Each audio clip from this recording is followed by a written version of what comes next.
Guys, it is your boy West Coast, and we live in the building, man. How's everybody doing? How's everybody doing, man? It is your boy West Coast, and we are live with with HTM Sports. What's up with you, my boy? Oh, cooler, man. Hey, it's time, man. It's playoff week. Yes, It's sir. playoff week, man. Yes, So sir. you know it's up. Yes, sir. Hey, it's only up from here, man. So, yo, man, it's your boy West Coast. We live in the building, man. Here to bring you guys your Tuesday night content of some Cowboys, everything. And that's Cowboys Uncut, bringing it to you the only way that West Coast knows how to, and that's live and direct, man. So, yo, let's go ahead and get it, man. So, yo, you guys already know whenever West Coast goes live, there's two things you guys must do. You guys must first thing you must do is you must hit that share button. So I need everybody right now to hit that share button. Go to the bottom of your screen, and I need you to hit that share button no matter where you're watching at. Hit that share button. Hit it aggressively. Hit it aggressively. You feel me? Hit it aggressively. You feel me? What's up? What's up? What's up? What's up? I see everybody. I see everybody. Let me make sure we up. Are we up on let me make sure we up on are we up on Facebook right now? I don't know, but I do see we up on YouTube. Jeffrey Lombardazzi, I appreciate you for tapping in with me over here at HTN Sports. I appreciate the love and support, man. Yes, sir. Let me there we go. All right, we should be up on okay, there we go. We should be up on Facebook coming up right now. All right, what's up, Lambadozi? Appreciate you, my boy, always showing love everywhere where he shows love. All right, we should be live on Facebook now. We should be live on the books. On the books, on the books. Who we got live on YouTube? Let me see what we got up on YouTube right now. While Facebook slides in here. So what's up? Hey Jeff, I see you over there too. My boy Jeff, he must got two phones. The way he be doing this. He got about three. He got to. Let me find out you two phone gang like West Coast and Henny, man. Let me find out, my boy. Out there doing some serious content. Yes, sir. We are up on Facebook. Let's go. Let's go. You are live. Love seeing that. Gotta love seeing that. All right, boom. Michael Wilson, appreciate you for tapping in with the skin folk. We making it, man. You know, we're gonna get into this Cowboy content. Yes, sir. Hey, Matt Smith, what's up with you? Cheryl Ario, what's up with you? Joseph Mack. Hey, you guys don't forget, hey, this is the last show to win the Dallas Cowboys Micah Parsons jersey. This is the last show to win the Dallas Cowboys Micah Parsons jersey. So make sure you guys hit that share button, and then also make sure you guys hit that star button, because the top star giver for today is going home with a wearable white Micah Parsons jersey, man. So it's my way of saying I appreciate you guys for all you guys do. You feel me? So go ahead and hit that share button, and if you don't mind, go ahead and hit that star button as well too. I'm gonna do what I always do, and that is go through here and say what's up to everybody that's saying what's up to me, and then we gonna get straight into the content. Hey, you know what? HTM, go ahead. I think you got a couple people that are watching on your page, right? Yeah, that's what I was shouting out. All right, go. You shouted tomorrow already. Yeah, you know, there's more people watching, but you know, Jeff and Michael are the ones that comment. I can't see who's watching unless they comment. All right. Oh, well, shoot. Hey, man, we want to show you some love, right? So the only way that these Facebooks and these algorithms allow us to do that is if you guys hit that share button, that you guys also say something in the comment box, because when you do that, that's how it's going to put the content all over the world, all right? So I'm about to go through here. I'm going to say your name. As I say your name, I need you guys to hit that star button or hit that share button. And we're sitting currently at 2 shares, so we know that ain't good, man. So let's get to it. Let's get after it real quick. All right, so let's go. All right, so Russell Dyer, what's up with you, my boy Russell? Appreciate you for tapping in. Make sure you hit that share button, my boy Russ. We also got Brandon Tucker. What's up, Brandon Tucker? Appreciate you, my boy B Tuck. What's up with you, Troy Anderson? Appreciate you, my guy, for the 200 stars. Real ass Cowboy fan right there. Appreciate you, sir. Larry Bronner. What's up, Larry? You ready to get after it, my boy? Hey, Larry, can you do me a favor? Can you hit that share button, my boy? Can you hit that star button for me? Miss Brandy Goots. What's up, Miss Brandy? Appreciate you. Appreciate you for sliding in. Appreciate you. HTM, you got to update your thumbnail, my guy. I got you, Ken Folk. Let's see. What else we got? Who else we got up in here? We got Joseph the Mac. What's up, boy? I see you, man. Come from a long lineage of Macs. You feel me? Long lineage of Macs. You know what I'm saying? Appreciate you, sir. Auntie Cheryl, what's up with you? Appreciate you. We got OG. We got the Crimson Cowboy, Mr. Sherman Williams. Sherman called me the other night, man. That was a hell of a call, too. You know what I'm saying? Appreciate you. We got Miss Adana Mama. Hey, how you doing? How your mama doing? How the girls doing? I heard that. What's up with you? Appreciate you. Reginald. I'm sorry. It's OG. I'll slap myself. You ain't even got to tell me. Reginald, what's up with you, sir? Appreciate you, sir, for sliding in the back door. I got Pril, Pril. That's how she spell it. Pril. What's up with you? She just sent the boy the 100 band. Appreciate you, auntie. Actually, I'm going to have to take that back. I might have to call you sis because you don't look like you old enough to be my auntie. I have to call you Lil Sis to be exact. Juan, what's up, boy? Real ass Cowboy fan right there, boy. Appreciate you, Juan, all day from Arizona. Hey, Juan, we going to be in Arizona. Cowboys is going to be in Arizona next year. We're coming to Arizona. So, Juan, get the ready, man. Get the grill ready, man. Get the carne asadas. You know what I'm saying? The buche. Get it all ready. You feel me? Get it all ready because Cowboys are coming to Arizona next year. Actually, the Cowboys going to be on the West Coast 3 times next year because we're going to play the Cardinals. We're going to play the Chargers. The Chargers. Oh, my Lord. I said the Chargers. You know you are definitely irrelevant. Nico, what's up, boy? Sliding in with the 1,000 band. You know you are irrelevant as a football team if a blogger is the Chargers. Oh, Lord. Listen, how about this? Get your own stadium, and I promise you I'll never mess your name up. Indeed. Gary Murphy, I appreciate you for tapping in with us over here on YouTube. That crazy-ass Gary over there on YouTube. Oh, crazy-ass Gary. What the hell up? What's up with you, Gary? Oh, crazy-ass Gary. What's up with you, boy? Who else we got? We got Pril. Hey, Larry just hit the boy with 500. Appreciate you. We got BB in the building. What up with you, boy? Appreciate you, sir. Hundo. Hey, man, real quick, before we even get into this show, I need to know, Monday night, we're going to be on every TV in America, but I'm going to tell you this right now. If you've been watching Cowboy content with West Coast, don't break the cycle by not watching this game with your boy West Coast. Drew going to be there. What's up with you, Critchman? Appreciate you, boy. Drew going to be there. Henny going to be there. The whole fam bam going to be there. Hey. Monday night is going down right here on West Coast Cowboy and HTM Sports. Let's get it. David Fusen, appreciate you, my boy, for sliding in. Drew Kirksman, appreciate you. Miss Brandy, thank you for the 100 band. Appreciate you. I got my boy Cal. What's up with you, boy? I see you, man. Larry, what's up with you, man? I see you, man. Pril, appreciate you with the 100 band. Hey, real quick, man, you see these hats we got on our head that say run the damn ball, man. If you want to get your own run the damn ball, man, I'm going to tell you this right now. They are only $25. Only $25. $25. You can send that $25 2 different ways. You can either send it on YouTube by super chats. You know what I'm saying? Send a super chat and I got you. Or you can do it on Facebook. You send 2,500 stars, and then I got you. And send me your address, and I'm going to shoot you a hat out. I got Nipsey blue. I got white. I got the gray.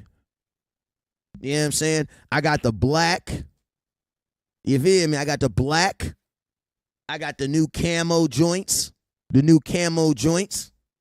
Get your run the damn ball hat today. $25. Let's get it. All right, man, let's get it. Hey, so we done ran through the whole monologue.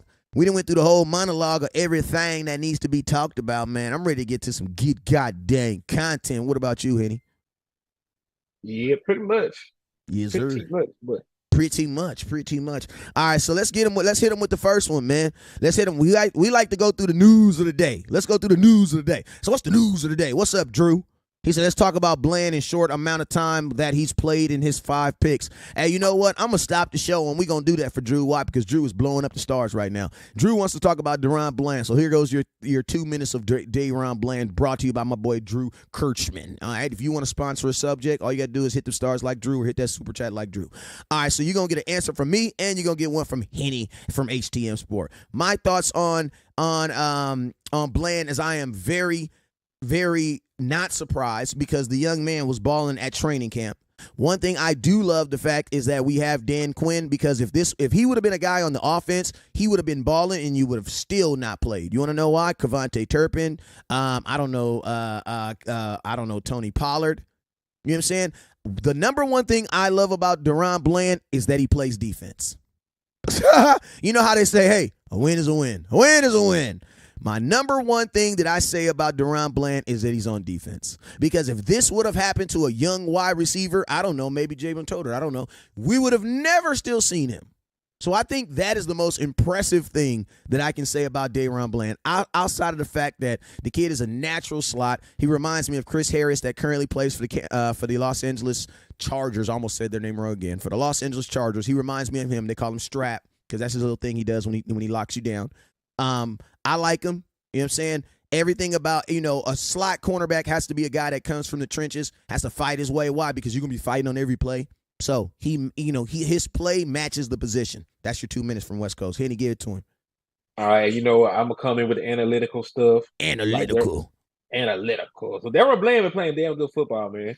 So to be called in, filling in for Jordan Lewis in that slot, he played admirably. He really tied for second most interceptions in football. Like, people just talk about 5, and you don't put it into context. You really want to see how impressive it is. Like, that 5 is tied for like the second most interceptions in all of football. God damn. Like, people ain't having Trayvon Diggs years usually, man. Double-digit interceptions don't usually happen. 5 interceptions is a ton of interceptions. And then he been holding up pretty damn good. He been targeted 65 times, only allowed 48 receptions. He has you really take Pro Football Focus seriously. He has a 73.4 overall grade, which is great. He has a 76.8 overall grade in coverage. Mm-hmm. He's a guy that's playing high level football to be so young. And I'm piggyback off of what you said. If he was on the offense, he probably wouldn't have got the same opportunities. Nope. Because Tony Pollard has shown flashes for years, and he just now in a contract year is able to put up numbers. Yep. You know what I'm saying? So Cedric Wilson was a guy who could have been productive longer for us, but he didn't really get targets or chances his last year with Dallas. So I will also agree with that. So it is a great thing that he ended up being a defensive player. He's striving in the scheme, and I hope that he can continue to develop these next couple of years, and I hope he shows up for us in the playoffs. Yes, sir. Yes, sir. Hey, real quick, shout out to my boy Drew with the 500 stars. I see you, Earl, with the 145. I see you, boy. Rich, I see you, boy. See you, Nico. I see you with the 100 stars. Hey, you guys, don't forget, top star giver tonight is going home with hold on, let me grab it. Hey, Joshua Fisher, I appreciate you for tapping in with me. Oh, yeah, Lord. 5 is a lot for anybody. Like, there are some defensive backs that don't have 5 interceptions in their career. Facts. Hey, and I'm gonna tell you something that's amazing to him. If you take out Trayvon Diggs' season last year of all them interceptions he got, I would almost say this 5 interceptions is probably one of the best interceptions from a cornerback standpoint in a very long time in Dallas. It's just that we had a guy last year that had what? Freaking 11. 11, yeah. Right. He had a record-setting amount of... Like, Byron Jones never had 5 interceptions for the Dallas Cowboys. I don't think Byron Jones had 5 interceptions in his career. Like, I'm being honest. He might have 5 or 6 now, but Byron Jones did not have a lot of interceptions at all. And, this was a guy that played safety, too, so he wasn't even getting his hands on, like, errant throws. So, it's really impressive because, a lot of the interceptions that... Byron Jones only had 4 interceptions in his career. So, a lot of the interceptions that Bland is getting his hand on, he's running the route with the receiver. He's taking the ball out of their hands. Yep. It's not a bunch of overthrows or anything. He's at the right place. He's with the receiver in their hip. And, I like seeing that. Mm-hmm. All right, man. So, yeah, hey, that was your moment. Appreciate you, my boy, for sponsoring that moment, my boy. Hey, if you want to get a question and you want something to ask, all you got to do is hit that star button over 1,000 stars, over $10. Oh, not even $10. Just anything on Super Chat, man. We ain't tripping, bro. Just hit the Super Chat, man, and I got you. You feel me? I got you. So, yo, man, we're going to talk about these playoffs. We're going to jump in here and talk about this playoff picture just to start off with because literally, man, I just literally just jumped off the phone with my boy Jalen Smith, man. That ain't even no cap. That's real. Like, Henny heard the whole conversation. Indeed. You know what I'm saying? And I'm going to tell you this I don't mean to cut you off real quick. I'm just going to answer this. This is not orange juice, Joshua. This is actually that Simply Peach. It hit, put it over some ice. It's fine. But I ain't going to even cut you off no more. I just have to answer my kinfolk question real quick. All right. So this is the playoff picture, man. And I'm talking to my boy, right? And he said something that stood out to me. Right? And I had to really go look at this after I saw this. He's like, yeah, man, we're going to beat Minnesota, and we're going to go to Philadelphia, and we're going to beat them, and we're going to see y'all in the NFC Championship game, right? So then I was like, okay, that's cool. Like, you know, I'm like, that's what's up. You know what I'm saying? I'm with it. I'm all for that, right? So then I got off the phone with him, and then what's up with you, Auntie Charlene? I see you. Hey, Miss Charlene, appreciate you for tapping in with us. Yeah, so then I get on the phone with Henny. I'm like, bro, how is that even possible? For I thought if we win, we automatically get Philadelphia. And then my boy Henny gonna break it down, man, because and not only is he gonna break it down, but he's also gonna tell you guys who you guys should be rooting for this week. Why? Because there's actually a chance that the Dallas Cowboys could get a home playoff game. So let's talk about it real quick, and then we're gonna jump into Tampa Bay. All right, so pretty much to break it down for you, it's not automatically whoever wins is going to go. Exactly, Jeffrey. The lowest possible seed is going to play the 1 seed. So, you know, if it comes down to 49ers winning, us winning, and then the Giants winning, the Giants will be the one going to Philadelphia because they're the lowest seed left. So real quick. So if you are a Cowboy fan that wants to see the Dallas Cowboys play at home this year in the playoffs, what are the 3 teams that you're rooting for this week outside of your own team? Well, I mean, what are the 3 teams that you want to win this week? Well, you'll need for sure you need us to win so we can advance. You'll need the Giants to win and beat Minnesota. Appreciate you, Rose. And then you need the biggest upset of them all. You need the Seattle Seahawks to beat the 49ers. I don't really think that would be the biggest upset. I think the Eagles losing in the first round would be the biggest upset because they're the 1 seed. Yeah, it depends on how you look at it. But because the Eagles go automatically advance anyway. They're gonna get a bye. They're gonna advance, whatever. So but the 2 seeds, a team that was playing for the 1 seed all the way up to the very last game of the season, to lose to a 7 seed, that would be crazy still. But we would actually get a home playoff game if all those things happen, because lowest seed plays highest seed. Well, that would be the 5 seed left, the 6 seed left, and the 7 seed left, and only the 1 seed left. Talk to him. So Seattle, in that situation, Seattle wins, they would go to Philly as the lowest seed. However, if Dallas, is able to advance in that situation, and the Giants win, then the Giants will actually come to us. So we will have a home playoff game against the Giants, who we already beat at home this year. If we were able to get all these things fall in our favor. Now, of course. So this week you want Seattle to win, you want New York to win, and you want the Cowboys to win. Obvious. Those are your 3 teams. Those are the 3 teams. And that's my ticket. And that's my ticket too. I'm gonna keep it real. That's my ticket. And I'm gonna tell you this right now: if all 3 of those teams win, then what happened is the Cowboys would actually get Seattle would go to Philadelphia, and the Dallas Cowboys would play the New York Giants in Dallas. Yep, and that'd be a lovely thing. And listen, if they get upset again, if we beat the Giants, and shout out Seattle, Drew. And Seattle go on this mythical run, and they beat the Eagles, we'll get another home playoff game. Okay. All right, we're going to answer all playoff implication questions are getting answered tonight. Drew says again, Drew's hitting that star button. He's abusing the privileges of the star button. He's hitting the star button and he's sending in the questions. All right. He says, how would we end up in San Francisco?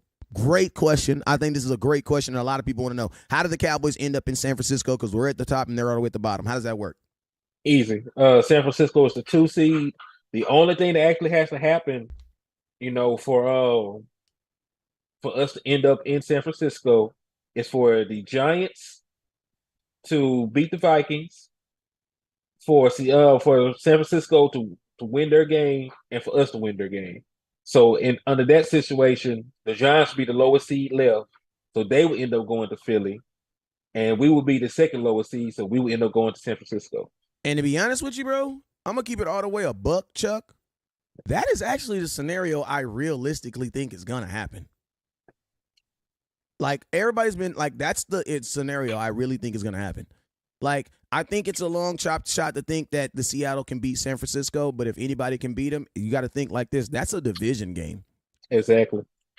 Like anything can happen in the division game. Anything can happen in the division game. Anything can happen. You seen it last week. We seen it this week. We lost to the damn Washington no names that we've beaten 25,000 times. So yeah, so that is. I mean, but here either there, 49ers pull it off. We win our game. We would actually go to Philadelphia. Now, if the Giants beat Minnesota, they would go to Philly because the Giants are the sixth. I mean, the Giants are the sixth seed. So the Philadelphia is always going to play the highest seed. So the lowest seed. I'm sorry, they're always going to play the lowest seed. Which is, I always say the highest seed because I be thinking the highest number. You guys see those numbers beside those teams right there? Mm-hmm. Whichever one of those teams win, the highest number out of all those teams will go to Philadelphia. You know what I'm saying? So if the 7 seed wins their game, then they go to Philadelphia. You know what I'm saying? So whichever those team, you see the Cowboys are the 5, Tampa Bay is the 4, the 6, then Minnesota's 3, then the Seahawks are 7, and then San Francisco's 2. You know what I'm saying? So the way it's gonna work. So if you guys going into this playoff weekend, you didn't know this. You guys are learning this right now. And if you're learning something right now, if you never really understood this, hey, you ain't got to say thank you. All you got to do is share the content right now or hit them star button. All right, listen to me. We have 60 stars in here, and we have 60 shares right now. And we have over 240 people watching on Facebook. Can everybody give me can commit to one share? If you think the Cowboys are going to win this week, I want you to share this content one time. Let's go. Let's see who believes it. We're sitting at 60 right now. I want to see how many people. He says, I'm going to. He says, y'all begging more than Keith Swift. You goddamn right we is. Why would we not be? You mean, bruh? Mm-hmm. Shoot. I saw a little baby begging you to buy his album just 2 weeks ago. And he a millionaire. Hell you mean? And he's a millionaire. All right. So let's go ahead. Let's finish talking about these scenarios. Let's finish talking about these scenarios, man. Go ahead, Henry. Do you have anything else you wanted to add on that? Nah, but I'm gonna say this first and foremost. None of what anybody else does matters, and we do not handle business. So, we need to make sure that the Dallas Cowboys come out here are prepared and, beat a team that we actually should beat. Because I understand they're the higher seed, but we are the 12-win team. They got into the playoffs with a losing record. We are the team that has all these multiple wins against double-digit win teams. We're ones with all these wins against winning teams. We're the team that actually has proven more this year. I know that people are down on us because of our last performance, but it's a 17-game season and you won 12 of them damn games. Mm-hmm. You won 12 of those games. You beat the 1 seed. You already beat the 1 seed. You beat the 6th seed. You beat the 3rd seed. Hell, the only matter of fact, you look over here. Let's just go through these playoffs. Look at the AFC. We beat the 3rd seed on the AFC side. So you are a great team. You've beaten what's that? 1, 2, 3, 4 teams is in the playoffs right now. And think about this, bro. Your schedule was not no easy schedule because you played the 4th seed, you played the 3 seed on the AFC side, then on the goddamn NFC side, you played the 1 seed twice. 6 seeds twice. You played the 6 seed twice. You played the 4 seed. You played the 4 seed, and you played the 3 seed. You won 12 games while playing the first place schedule. 12 games. Think about this. You played 17 games this season, right? And out of 17 games, 8 of those teams are in the playoffs right now. And there were multiple of them that could have made the playoffs. So listen, we beat Tennessee. Detroit got put out because of somebody else. This Detroit got put out because of bro. tiebreakers. Matter of fact, because Detroit won, you now have, I forget, but we have so many wins over winning teams. It's pathetic. Because we beat the Bengals. We beat Philadelphia. We beat the Giants. We beat Detroit. Who else we beat? We done beat so many teams with winning records this season. It's crazy. So all these narratives that were about Cowboys not beating anybody, you can throw that out the window. Yep. You can throw it out the window because they showed and proved. Matter of fact, the narrative around Dak Prescott not being able to beat winning teams, like he has like a 4-1 record against winning teams this season. So like all these narratives, we're fighting demons, we're breaking curses, we're doing all the things we're supposed to do at the right time. Facts. Yes, sir. All right, so man, let's go ahead and switch gears for a little bit. Let's go ahead and talk about this. Let's go ahead and talk about this opponent we about to play, man. And I got this. What game is this? This is the Carolina game. Actually, I want to put up. Which game did you say you wanted to watch? Which one was it? I actually wanted to watch the game where Carolina beat them. Which week was that? You supposed to give me the week. You are right. Let me go in here and look. While we get that pulled up, man. Hey, man, I appreciate everybody that's in the comments. Let me go through this real quick. Rich, hey, if you got questions about playoff seeding, now's the time to ask. If you got questions about playoff seeding, now is the time to ask. Why does the Cowboys have to travel when they are a higher seed? Where are you talking about? We're not the higher seed. Mm-hmm. That's just a higher number. Technically, we are the lower seed because we're the 5th. You know what I'm saying? Mm-hmm. The high seeds are 1, 2, 3, 4. 1, 2, 3, 4. Yeah, exactly. That's why I said. It even kind of messed me up because I kept saying higher seed, but it's really the higher number on the paper. Cowboys are the 5th seed. Yeah. What? Okay. Dallas going. No. If we beat TB, we will beat the Eagles. They play 49ers a seed. If we beat TB, we'll probably honestly go to San Francisco. Real talk. Yeah, you're talking about the odds. The odds. If you're talking about the odds, the odds say we're going to end up in San Francisco mm-hmm. because I don't think the Vikings. God, I would love that, bro. It's right up the street. I'm driving them out. Boop. Mm-hmm. I don't think that the 49ers. I'm going to lose to Seattle. They handled them pretty much handedly the last 2 times they played this season. Mm-hmm. Yeah. Okay, let's let it run. What week was it? What week was it? I can't find it. I pulled it up. You're supposed to give me the week like 3 times now. Because hey, I keep finding the day. I don't know what week this shit is. Monday at 8:15. Did we get our game time yet? 8:15. Yeah. Who is your upset peak for this week? AFC, NC. I mean San Francisco. I mean I ain't even gonna say that's my upset pick, but that's who I'm hoping gets upset. If that's the question y'all asking. That's who I hope gets upset because it benefits us the most. You know what I'm saying? It benefits, like, why not have Frisco get taken out? You ain't even got to play them. Y'all beat them early in the season. These are not the same teams. That's not true because we just beat Philly within last month. You know what I'm saying? Minnesota, we beat them within 6 weeks ago. That's pretty much the same team. Cincinnati, that's the beginning of the season. It don't matter about them because you ain't going to have to play Cincinnati unless you're in the Super Bowl. But everybody on the NFC side, yeah, that's not true. That's not true. You get that week? Yeah, I think I'm counting this shit. 1, 2, 3. My boy 4, says, 5. David says, I don't see the Giants winning versus the Vikings. I think it's week 7. Okay, I got you. Matter of fact, why don't you? It was a 3-point game the last time they played. Like, it's not like the Vikings went out there. Vikings have not performed well. Like, they have a negative point differential right now. They play like either they play everybody tight or they get blown out. They got blown out by us. They got blown out by the Packers. They got blown out by the Eagles. So like either they are going to be in the game or they're going to be getting their heads beaten in. Right. So like if a playoff game is that close, you know what I'm saying? Like the Giants have a good enough shot to win that game because the Giants typically don't get blown out themselves. Like they had one bad outing all year. That was the Philadelphia game. Mm. All right, you wanted that Carolina Panthers game, right? Yeah, Carolina against Tampa. All right, I got you. Carolina. There we go. Let's get it. All right, so, man, this is the Carolina versus Tampa Bay game. It's the all 22 angles. You guys always ask me what it is. Here it is. We're going to watch a couple of this while we also talk about these Carolina not while we talk about this Tampa Bay Buccaneers team. You know what I'm saying? So, Henny, man, shoot, right out the gate, man. What are your thoughts on this? Let's start off with offense. Let's start off with offense. Obviously being led by number 12, Tom Brady.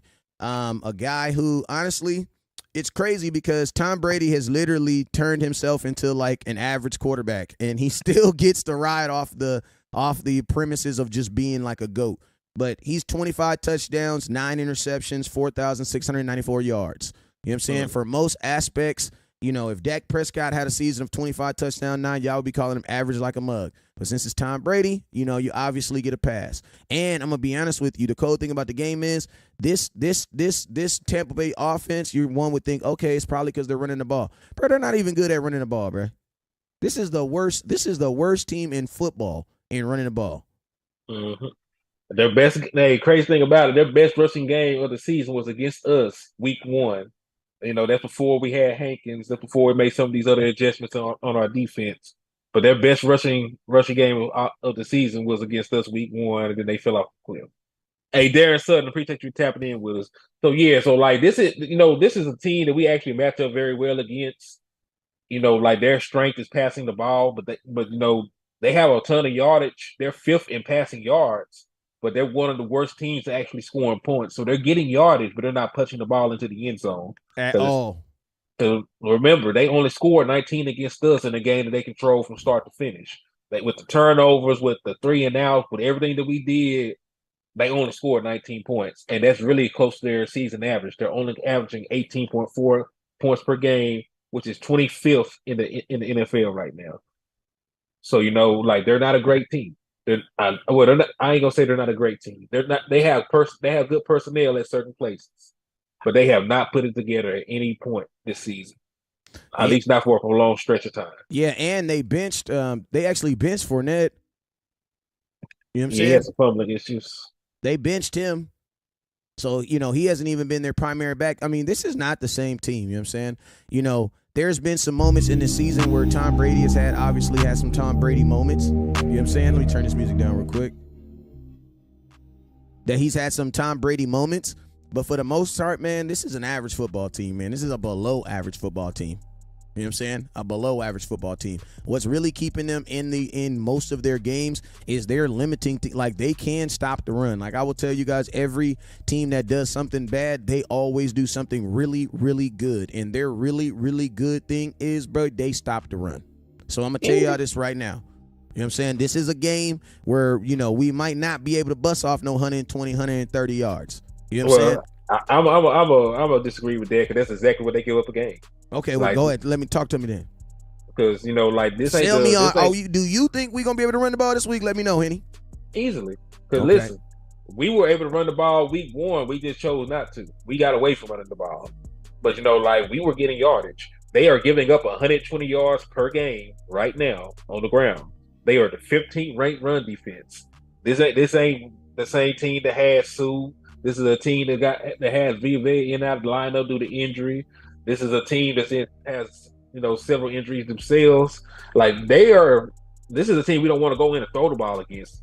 This is a top 10 passing defense. But I can almost guarantee you. Why do I have the feeling that they're gonna want to throw the ball 40 times though? It's Kellen Moore, but you always have that fear of Kellen Moore. I wake up every day with the fear of Kellen Moore losing his damn mind and throwing the ball 40 times, even though. There's only 2 or 3 quarterbacks in the history of the NFL that actually has winning records when they throw the ball 40 plus times. Not even there. Matter of fact, people be trying to tell me that Dak Prescott is not the guy because he has a losing record when he throws the ball 40 times. But Aaron Rodgers is 15, 29, and 1 when he throws the ball 40 times or more. Damn, say that one more. Put that in it, bro. When you be saying these numbers, can you please pause? You just be saying these crazy ass numbers, bro, and just be like, what? I wasn't going to notice that. Say that one more time. Aaron Rodgers is 15, 29, and 1. Put that in the comment box. Where he throws the ball 40 times or more. Put that in the comment box. The 2 quarterbacks I know for a fact have a win percentage of 50% or higher when they throw the ball 40 times or more are Tom Brady and Patrick Mahomes. But Drew Brees did not have a winning record passing the ball 40 times. Aaron Rodgers does not have a winning record passing the ball 40 times. Big Ben does not have a winning record passing the ball 40 times. So, this stuff is narrative the media run around with. You can Google these damn numbers. And, that's the issue. We too many times we let ESPN give us the stats when the stats are public knowledge. Say that Google. Again. Yeah, we too many times we let other people form their narratives. You got to think about it. There are a bunch of people that do not like the Dallas Cowboys. So, why would you? And they have platforms. So, why would you then go to their platform and try and get meaningful information from them about the Dallas Cowboys. Like just like people talk about Dak Prescott record against winning teams. Like motherfucker, everybody has a losing record against winning teams. Facts. Like that's sort of the point of being a winning team. Like we don't lose a lot. We beat the brace off everybody. We're a winning team. You don't get to 14-2 and just it's Tom Brady. I'm gonna go ahead and lose to him. No. Like Tom Brady barely has Tom Brady's like an anomaly. He has a higher win percentage against winning teams. But when you look at other guys, you look at guys like Aaron Rodgers, Drew Brees, like there's not a lot of guys that actually have winning records. Like all these guys supposed to be GOATs do not have winning records against winning teams. All these guys that supposed to be gunslingers have losing records when they throw the ball 40 times or more. Like these are made up narratives. Like the tooth fairy is really than these narratives. Yeah, I mean, it's because it sounds good, man. It sounds good. You know what I'm saying? Like, it sounds good. But, I mean, one thing, the reason why I got this game up right here versus Carolina is because this is a game where Carolina, how many yards did they put on them, Henny? Oh, let me pull that because they went crazy. Carolina ran all over these dudes, man. Ran all over them. You know what I'm saying? And I'm going to tell you this right now. If we ever scream run the damn ball, it has to be Monday night. If we ever scream run the damn ball, it has to be Monday night. Now, I know I'm gonna tell you this right now. I already have in my mind that when Kellen Moore, part of his game is going to be, especially on Monday night, the only game on TV, Kellen Moore is going to want to talk about. He is going to want to show his playability and what his quarterback can do too. So that's why I also made the video that said, listen to me, man. I know I'm Mr. Run the damn ball, but if we going to throw the damn ball, man, we must throw the damn ball to CeeDee Lamb. So, yeah, bro, they ran for 173 yards against Tampa Bay. They had almost 200 yards on the ground, and they didn't even run the ball, like 30 times or anything like that. It looked 15 plus 9 plus 1 plus 2. They ran the ball 27 times and got 173 yards. So let's do the math on that. Let's see how many. They averaged 6.4 yards a carry against this Bucs team, and Dante Foreman, he's not a bad player, but I think Zeke can give us some production. We damn sure believe that Tony Pollard is a better player than Chuba Hubbard. Facts. And both those guys average 7 yards a carry against the Buccaneers. So if we want to run the ball, there will be opportunities to do so. They already run a 3-4 defense that is susceptible to the run when they don't have, the defensive lineman personnel to supplement it, because you're sort of small when you play that many linebackers. Yes. You take it off an extra lineman and put in linebacker. So you're faster. You might be able to cover a little bit better depending on the profile of the linebacker, but you will be susceptible to the run, especially especially power runs. So, Kellen Moore, like, you don't even have to be, a genius. You can do what Sean McVay's been doing for years: stretch, run, play action, and you can get us out this game. Because, listen, Sean McVay, I know a lot of people, talk about Matthew Stafford, what he did as a passer, Cooper Kupp, but they set up a lot of that stuff with play action. When he had Todd Gurley, there was a reason that Todd Gurley was considered one of the best running backs in football. He was getting the attempts. They were running the offense through him, and everything. They were setting the table for what they did in the passing game. Mm-hmm. So just do what these other guys you want to be. What you want to be like. Run the ball, set up the shot plays. We can't be calling 50 curls, Kellen Moore. Like, if you're going to run the ball, you got to pair it, with a downfield passing attack. You got to be trying to throw the ball 15, 20 plus yards. Mm-hmm. Because they're already going to be in the box. They're already going to be sitting on routes because you're running the damn ball. The cornerbacks are thinking run support when you're running the ball the way you're running the ball. You can't be a top 5 team in rushing attempts and then think you're going to just be running a bunch of curls. It's just not how it's going to work. It doesn't even make sense. Yeah, man. I'm actually working right now on trying to get a picture up real quick because I want you guys to kind of take a look at this, and I want you guys. I'm gonna just ask this question to all you guys on this. I want you to look at this. This is now here. We are not here to make any excuses for Dak Prescott, but we will tell you guys the facts. And sometimes the facts are, what the facts are, what the facts are. You know what I'm saying? You got to kind of accept what the facts are.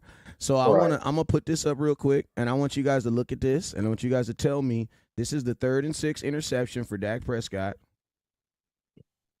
Yeah. Hey, while you're putting that up, it's up right now.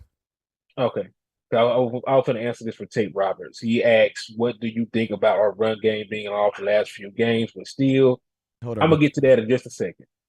I promise I'm going to get you, Tate. Nah, go ahead and knock him out. I just took it down. So pretty much, that is one of the issues. But you also got to think about it. Terrence Steele is gone. But, Tyler Biadasz has not been there as well. You know what I'm saying? Like, Tyler Biadasz left the game. He's been injured. We've been shuffling guys around on the offensive line. It's been a challenge. Our production in the run game has dwindled. Like, the past 3 games, the past 4 games, the running backs are averaging under 4 yards an attempt. That's not really too great. You're putting your quarterback behind the sticks a lot. So, they have to be better winning on first down. So, I'm not saying stop running the ball, but you can't run up the A gap every first down. It was not working. I wish they would keep a stat on getting I would think what's winning on first down, 4 yards or 5? I think 4 yards is winning on first down. Okay, so I would like for the NFL 2 stats I would like them to keep going forward is I would like to keep a stat of how many drops that lead to interceptions. Mm-hmm. Drops that lead to interceptions.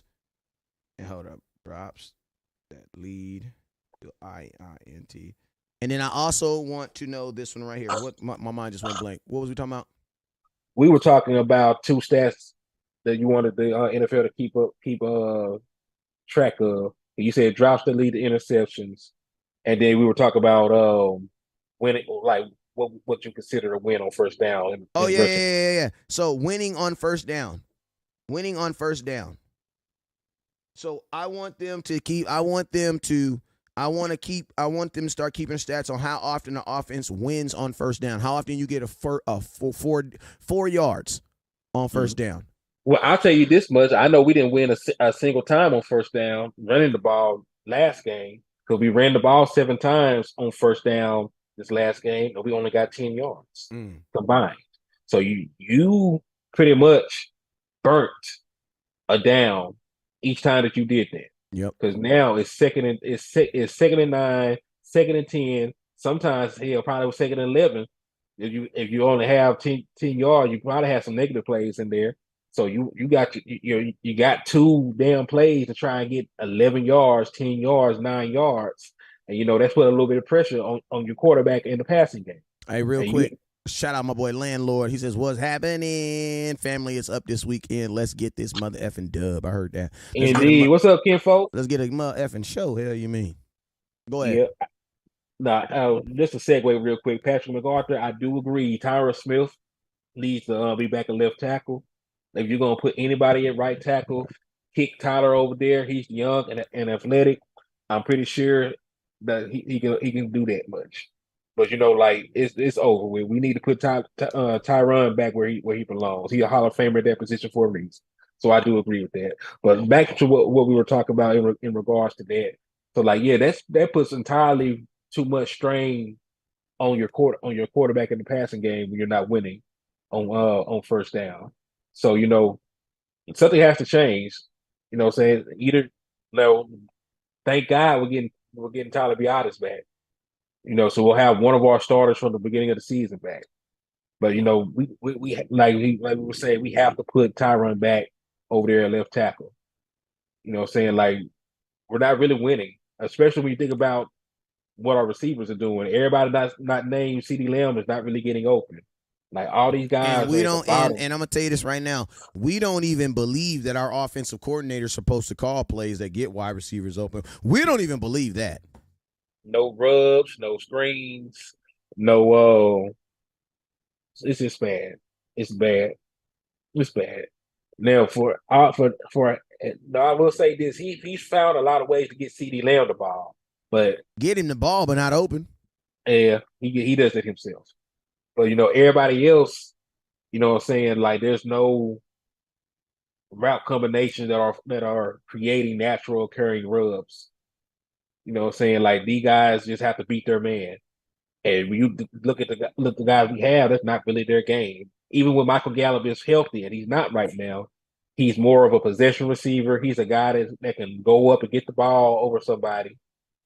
And then you look at Noah Brown, who, you know, he's playing some of the best football of his career, but he still is a guy that's a career special teams guy. Mm-hmm. T.Y. Hilton, like he's been here for like 5 minutes, and he's 33 years old.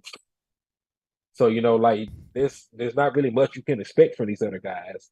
That's why I don't understand, you know, the willingness to move on from Amari Cooper. Like, even if you want to see CeeDee Lamb to still be the guy, you can run your offense in such a way where he can still be the guy. Did Cleveland make the playoffs? Yeah, no, Cleveland not make the playoffs. Okay. So yeah, you could have ran your offense and still did the same thing, and all these extra targets, you know, in between Noah Brown and what's left of Michael Gallup and this person, that person could be going to Amari Cooper. So, you know, you would have your three-headed monster in the passing game because you would still have CeeDee Lamb, you would have Amari Cooper, and then, you know, you would have Dalton Schultz doing the extra dirty work, you know, in the middle between the numbers. But, you know, this receiving core we have right now outside of CeeDee Lamb, they're not really helping the quarterback.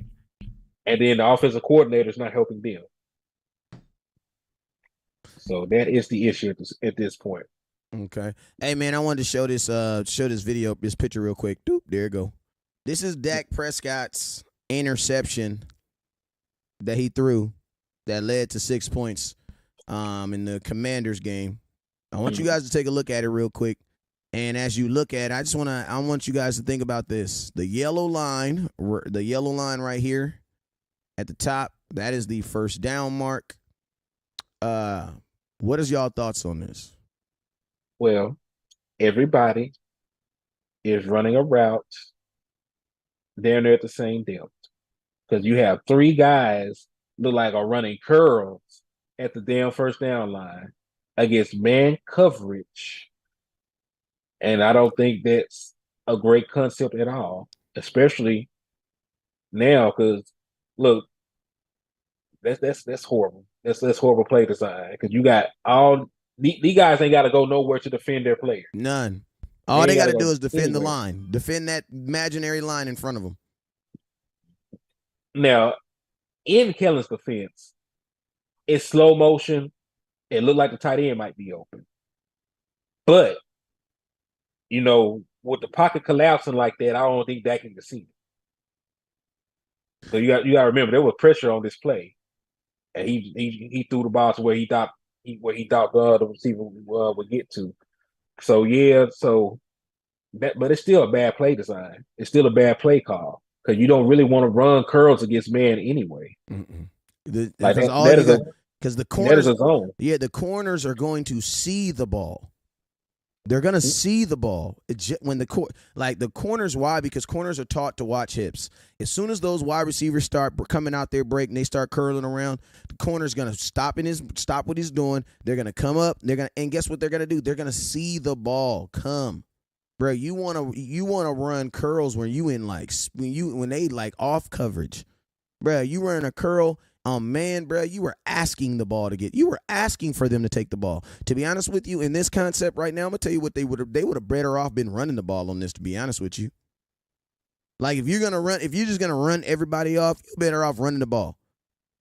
Because look at where the DBs are. The DBs aren't even playing the receivers. Guess what they're playing? They're playing the damn line of scrimmage. They're playing because even if you catch the ball, you're going behind. The curl route is going to take you in front. It's going to take you. It's like you're going to curl at the 6, right? But you're not even going to catch the ball until like the 5. So you still got to turn around, about face, and try to get to the sticks. So even if you catch the ball and he don't intercept it, all he has to do is do what? Make a good tackle. Yep. And you're going to be short. And it's gonna be 4th and 1. Yeah, like, bruh. And then the worst thing about the whole play is every single person is at the same level, doing the exact same thing, bruh. Like, this is like I'm gonna keep it real. This is like a goal line play. Right. This is something even in the goal line, like this. Even in the goal line, you wouldn't be this far back. But I'm like, bro, this is something you would run on a goal line. What's your thoughts, Henny? They should take out the playbook. I'm not even finna. It's a good play. It's a good play, but it's like you want to have. Schultz is since you're tight end. Schultz is obviously you're not going to go deep with your tight end, so Schultz will be your under guy. I would have liked to see maybe CeeDee Lamb right there in the middle, right there in between Schultz and I think that's Gallup on the outside. I would have liked to see CeeDee Lamb clear out, just run because why? Because just by doing that, he's automatically going to take his man out of the picture. Michael Gallup is curling toward the outside he's curling toward the outside to the outside hash. So his man who is in man coverage is going to have to do what? He's going to have to go to the outside hash with him. So if Schultz can catch the ball right here, if CeeDee Lamb is not there, if he can catch the ball right there, he literally has one guy to beat, and then he has the safety, and then he has CeeDee Lamb's man. Like, that's just one simple thing I would have did differently on this play. That probably just because think about this. By keeping CeeDee Lamb there, you keep his man there. You guys get what I mean? By keeping CeeDee Lamb there, you keep his man there. Why? Because just like HTM Sports just said, they're in man coverage. What are your last thoughts? And then I'm going to keep it real. Dak Prescott throws the interception on this. And it was a bad read. Bad throw. Ball placement should have been better. And it was good defense, bro. It was good defense. Yep, because he already damn near got an interception the last play and jumped the route. So he just did it again. You went back and tested him again like fat meat wasn't greasy. But it is. All right. And look, we're going to have to do better. Look, drop passes, they happen. Things happen. You know what I'm saying? But we dropped some easy passes this game too. Like the T.Y. Hilton play over the middle for the first down, straight up drop. There were some errant throws, there were drops, there were protection issues. We played one of our worst games in years on all fronts, because even the special team was bad. So, we made mistakes, but hopefully this is a game that we can just flush, treat as an anomaly, and get back to the kind of football we normally play. Hey, my boy has a good point. He said if somebody could have run like a hitch and go, that would have been cool too.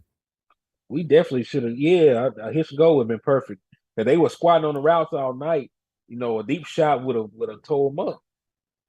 A hitch and go is going to be wide and open. As much film as we put on as much as we like to run the hitch. If we throw a hitch and go in there on a wrinkle, like on a Turpin, oh my God, he's gonna slip right past the dude. All he's gonna do is catch the ball.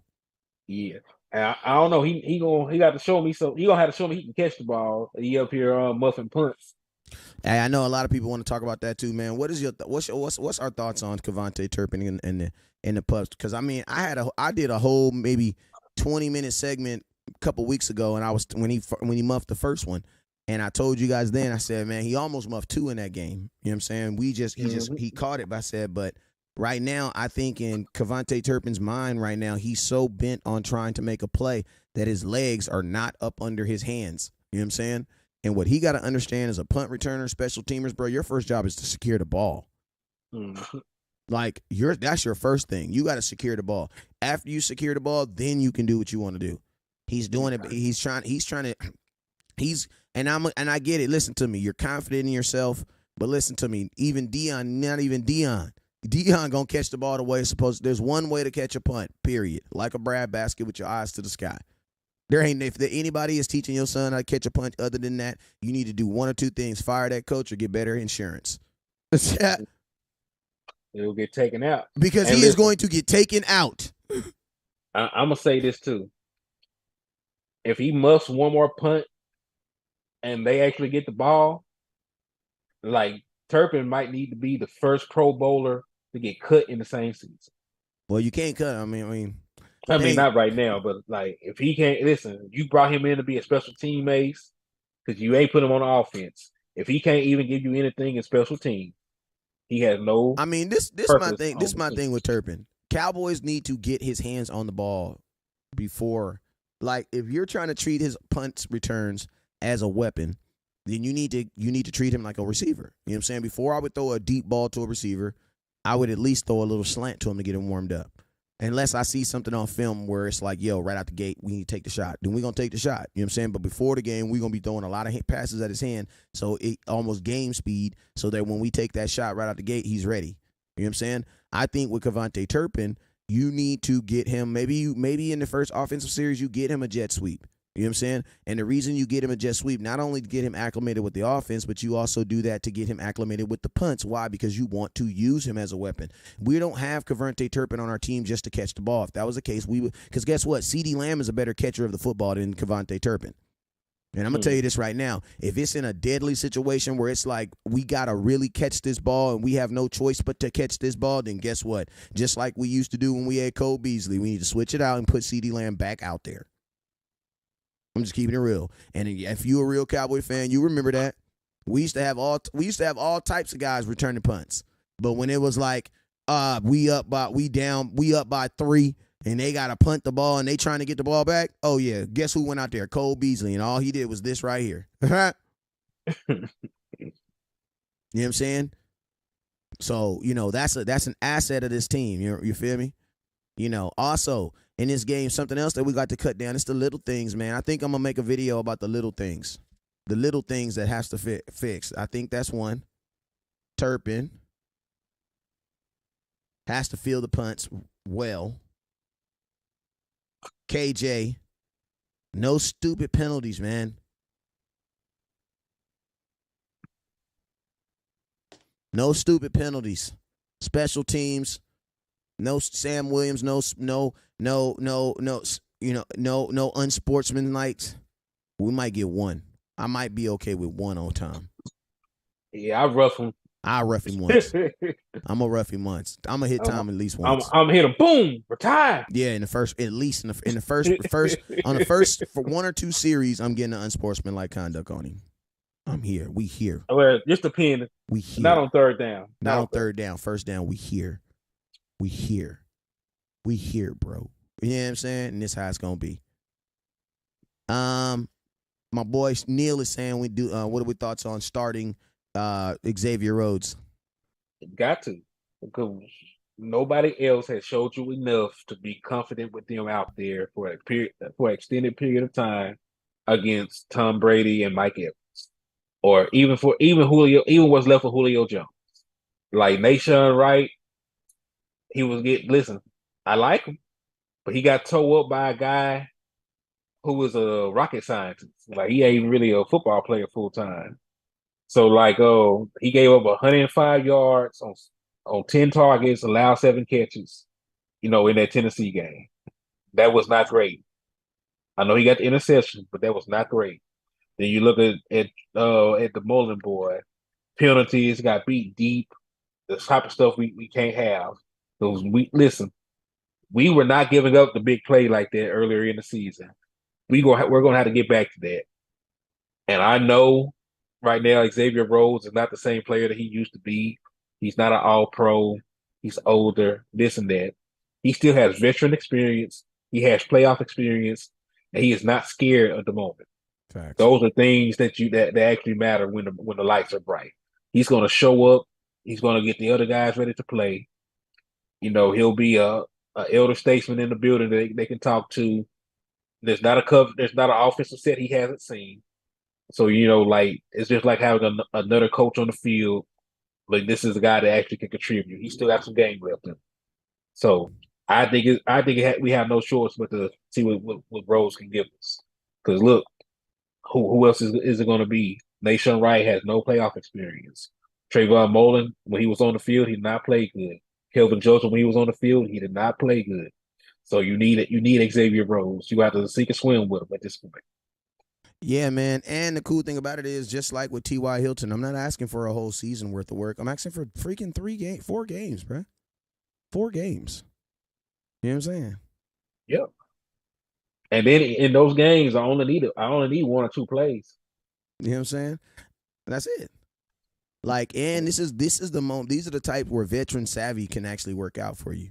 You know what I'm saying? Because that's something that these young cornerbacks don't have. They don't have that veteran savviness where they're able to easily identify routes and things like that. Like, there's just some basic concept things that.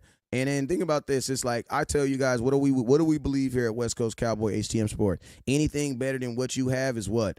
Is a win. Hell you mean, boy? Real talk. Anything. If I got $7 and you give me $8, I'm winning.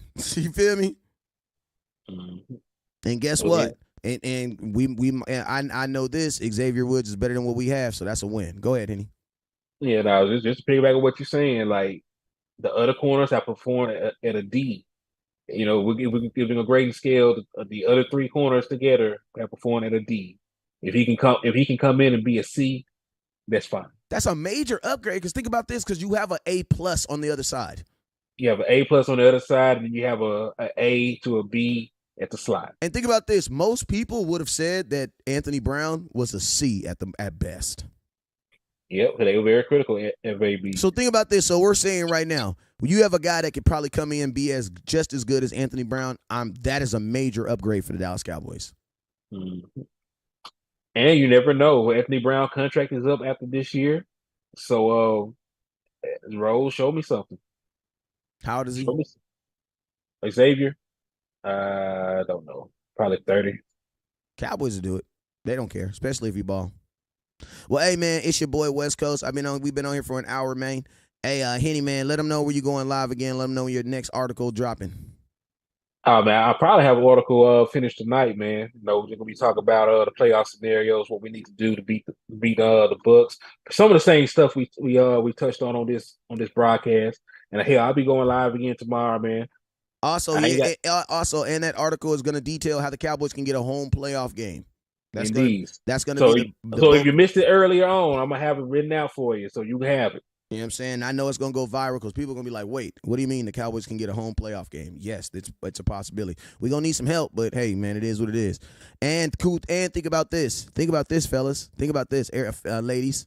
Since we played last, guess what? All the games that we're talking about, they play before us. So we'll know. So we'll actually know. So there's a situation, like, say if all these scenarios work, you could actually go into Tampa Bay with the thought of, if we win this game, not only do we win the game, but you go home to the playoffs to play whoever. You'll know Monday night. You know what I'm saying? So let's get it, man. I'm ready, man. Hey, I appreciate y'all for tuning in. You guys already know what it is. I'll see y'all in the morning, 10 a.m. Never look down.